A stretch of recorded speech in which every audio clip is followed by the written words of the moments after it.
Le déclic. Et si votre meilleur argument pour attirer des vendeurs n'était ni votre estimation, ni votre portefeuille de biens, ni même votre expérience, mais simplement ce que vous assumez d'être. Dans ce déclic, nous allons voir le secret pour attirer des clients qui vous ressemblent. Alors moi, il y a quelque chose qui me surprend encore beaucoup dans l'immobilier, c'est que beaucoup de professionnels ne savent pas en fait quoi publier, ou alors ils passent énormément de temps à réfléchir à ce qu'ils vont publier, ou alors ils publient au petit bonheur à l'opportunité. Ils vont publier une photo d'eux en prospection terrain, un nouveau mandat, leur dernière vente, au mieux une information sur le marché ou une petite astuce. Et finalement, leur communication, elle peut être très correcte, tout à fait correcte, mais elle dit presque rien de la personne qui se trouve derrière le professionnel. Et c'est là vraiment que je pense qu'il y a un vrai sujet. Parce que votre objectif, ça ne devrait pas être d'être simplement visible. Vous devriez chercher à être identifiable. Et même mieux en fait, mémorable. Je m'explique. Quand quelqu'un découvre votre communication, il devrait progressivement se dire « Ok, je comprends comment cette personne travaille, je comprends son état d'esprit, sa personnalité, et je pense qu'on pourrait bien s'entendre. » D'accord ? Si votre prospect se dit ça, c'est vraiment très différent. Parce qu'à partir de ce moment-là, vous ne cherchez plus à convaincre tout le monde. Vous commencez à attirer les personnes qui correspondent davantage à votre manière de travailler et qui est vraiment alignée à votre tempérament et à vos valeurs. Et pour moi, c'est une évolution majeure en fait du métier. Votre communication, elle ne doit pas faire que attirer. C'est aussi un filtre. Parce qu'on a trop souvent des rendez-vous avec des personnes où ça ne matche pas. Ça ne matche pas lui envers vous. D'accord ? Et l'importance du filtre, elle est vraiment essentielle pour moi. Parce que ça va faire en sorte que vos rendez-vous d'estimation, ça va être le plus efficace possible. On pense souvent que communiquer, ça sert à attirer un maximum de personnes. Mais moi, je ne suis pas forcément de cet avis. Je trouve qu'une bonne communication, ça peut aussi servir à écarter naturellement les mauvaises correspondances, en fait. Et c'est même pas un problème, en fait, parce que ça donne beaucoup plus d'efficacité à vos rendez-vous. C'est même une force. En fait, imagine, il y a deux agents qui peuvent proposer les mêmes services, ils travaillent sur le même secteur, ils ont le même niveau d'expérience et la même capacité à vendre un bien. Et pourtant, leurs clients idéaux, ils peuvent être complètement différents. Parce que leur personnalité professionnelle, elle est différente. Parce que leur façon de communiquer, elle est différente. Les valeurs qu'ils portent, chacun, sont vraiment spécifiques. Et leur façon d'accompagner, elle est aussi différente. Et c'est là qu'on arrive à une question que peu de professionnels se posent réellement. C'est est-ce que je sais précisément ce que je veux que mon marché comprenne de moi ? Tu vois ? Et c'est pour ça qu'il faut se connaître avant de chercher à se promouvoir. D'accord ? Il faut savoir qui on est, quelle est notre personnalité, quelles sont nos valeurs. Et pour ça, il faut d'abord identifier ce qui nous caractérise, ce qu'on aime défendre, savoir comment on aime travailler, et aussi un truc hyper important, moi je trouve, c'est savoir ce qu'on refuse. Savoir quel type de relation on veut construire avec un client. Et surtout pas confondre la personnalité personnelle et la personnalité ou l'identité professionnelle. On peut être réservé dans la vie, extrêmement rassurant, professionnellement parlant. On peut déborder d'énergie et pourtant être très structuré.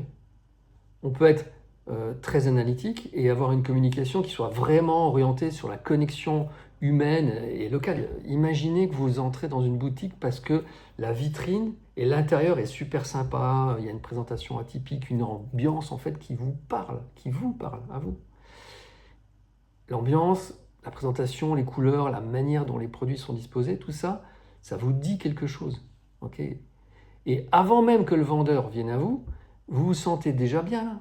Vous savez que vous allez acheter quelque chose parce que tout vous plaît. Et ben, c'est la même chose pour les réseaux sociaux. Votre communication, c'est la vitrine de votre personnalité professionnelle. Et en face de ça, moi je trouve qu'il y a vraiment un problème avec ces communications qui sont standardisées.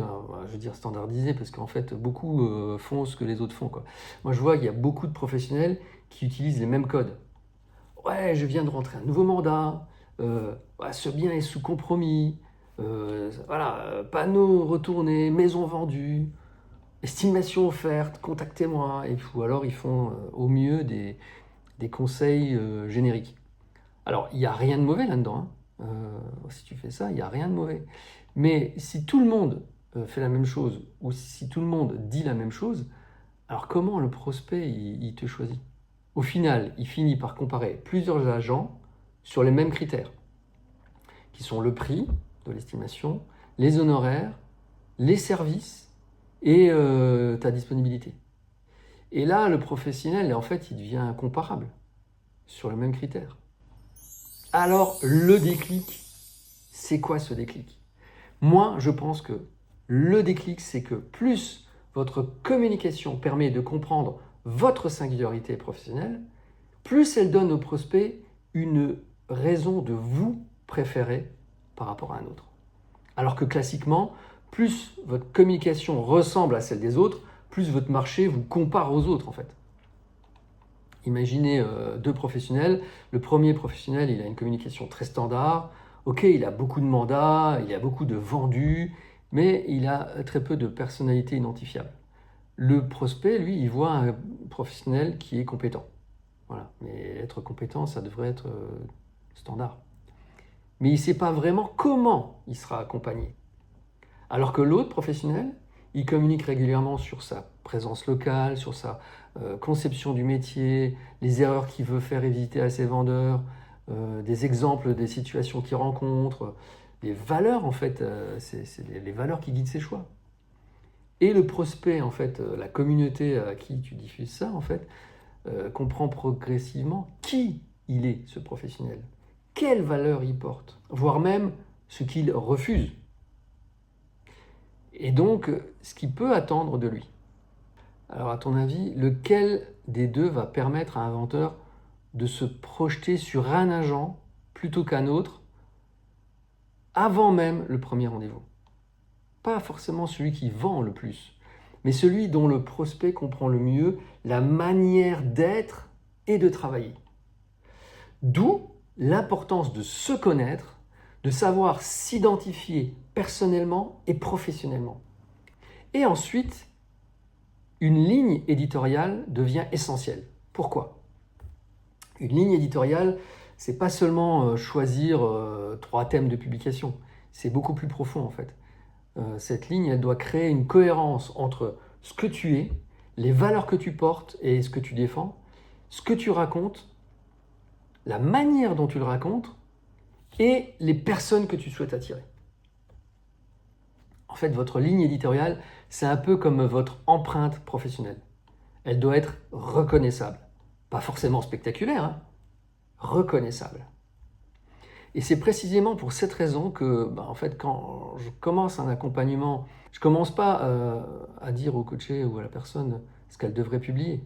La première étape, c'est mieux comprendre le professionnel, son profil, ses caractéristiques, sa manière de fonctionner, sa relation au changement aussi, sa façon de communiquer actuelle, mais aussi ses points forts, sa personnalité et ses zones de vigilance. Et c'est ça le rôle de l'étape My Persona dans mon travail de coaching. Avant de construire une communication qui attire, il faut comprendre la personne que cette communication doit représenter. Je suis convaincu de ça. Alors, le véritable déclic. Peut-être que votre problème, c'est pas que vous ne communiquez pas assez. Peut-être que votre problème est que votre communication ne permet pas encore de comprendre suffisamment qui vous êtes. La quantité ne règle pas toujours le problème, hein. Publier davantage, ce n'est pas nécessairement la solution. Être présent partout non plus, ce n'est pas forcément la solution. Mais une communication plus personnelle, plus incarnée, plus cohérente et plus assumée sur votre identité professionnelle, voire même personnelle, vraiment, ça peut créer une différence considérable. Alors, ne cherchez pas seulement à être vu, cherchez à être reconnu par les bonnes personnes. Alors maintenant, prenez une feuille. Prenez une feuille et vous écrivez 3 phrases. Dans mon métier, je veux être reconnu pour. Dans mon métier, je veux être reconnu pour. Et vous mettez pourquoi vous voulez être retenu.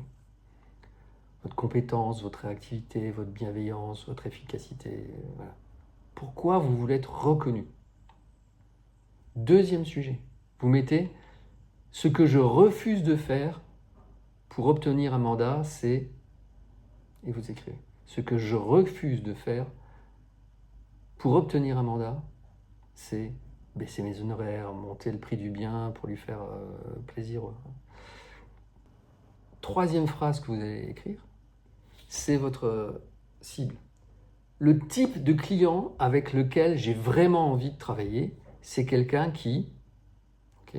Le type de client avec lequel j'ai vraiment envie de travailler, c'est quelqu'un qui est en galère de vente, qui n'est pas irréaliste sur le marché, qui veut vendre au juste prix. Je sais pas, vous mettez votre cible. Ok ? Une fois que vous avez fait ça, mettez sur pause hein, s'il faut, tout ça, vous faites ça. Et ensuite, vous regardez votre historique de publication, vos 3 à 5 dernières publications. Et ensuite, vous essayez de répondre à cette question. Est-ce que mes 3 réponses, à ces 3 questions, sont visibles quelque part dans ma communication? Dans la communication que j'ai faite récemment, sur les 3 à 5 derniers posts par exemple, est-ce que mes valeurs là, sont visibles dans ma communication? Si la réponse est non, bon alors, changez pas tout, hein. Choisissez bien vos prochaines publications pour commencer peu à peu à laisser apparaître davantage cette identité professionnelle. Ok ? Vous n'avez pas besoin de devenir quelqu'un d'autre, c'est justement votre force pour communiquer. Vous avez probablement besoin de mieux comprendre ce que vous êtes déjà, d'apprendre à le rendre visible. Ok ? Parce que votre communication ne doit pas uniquement répondre à la question « Qu'est-ce que je fais ?»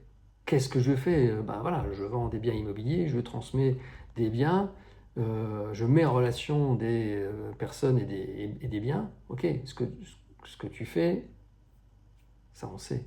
Mais en fait, ta communication, elle doit progressivement permettre à votre communauté cible de comprendre, qui il est, qui est-elle, et est-ce que j'ai envie de lui confier mon projet ? Ok ? Et lorsque cette cohérence commence à exister entre votre profil, vos valeurs, votre manière de travailler et votre communication, alors là, vous ne cherchez plus simplement à attirer davantage de monde.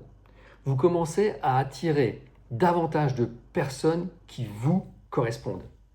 Et ça, dans notre métier, ça change du tout au tout la nature de nos prospects, futurs clients et la qualité des relations qu'on construit. Donc, si vous deviez choisir une seule valeur que vos prospects doivent absolument associer à votre nom, laquelle serait-elle cette valeur ? Allez, dites-moi-le en commentaire. Ok. Eh oui, être la référence, ça ne s'improvise pas, ça se construit. Et moi, je bâtis la stratégie complète avec celles et ceux qui veulent développer durablement leur activité sur leur secteur local. Je suis Pascal Riff, conseiller immobilier, passeur de bonheur, animateur des groupes Les Motivés d'Immobilier et coach formateur. Je diffuse mes méthodes sur les groupes Les Motivés d'Immobilier et j'organise des webinaires gratuits. Alors, reste motivé et inscris-toi au prochain webinaire.